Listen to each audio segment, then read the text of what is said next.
Неадекватного мужчину задержали полицейские на улице Несмелого. Он сам пришел на место столкновения двух автомобилей. Зачем, водители так и не поняли. Вел себя довольно странно. А потом и вовсе стал кидаться под колеса проезжающих мимо машин. Утихомирить буйного пешехода было сложно, несмотря на то, что он был уже в наручниках. При этом удерживали его 4 крепких мужчин. В чем причина такого поведения, расскажет Татьяна Тимошенко. Спасибо, плати. Ноги сломать. Руки сломать, говорю.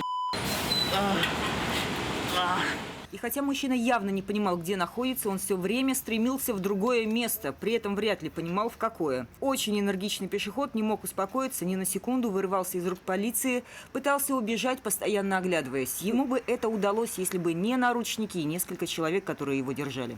Прибрали что-нибудь сегодня? Да. Что прибрали? Нет, не имеет значения, что.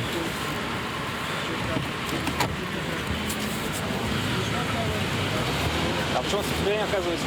Я не оказываю. В это место он пришел сам. До этого на улице Несмелого столкнулись автобус и фургон «Форд». Пока участники ДТП оформляли аварию, к ним, говорят, и подбежал этот неадекватный мужчина. Вел себя очень странно. Чего хотел, было непонятно. А потом и вовсе стал бросаться под колеса проезжающих мимо машин. На машины кидался, как леопард. А прям перед вами, да, это было? Да, бух по стеклам.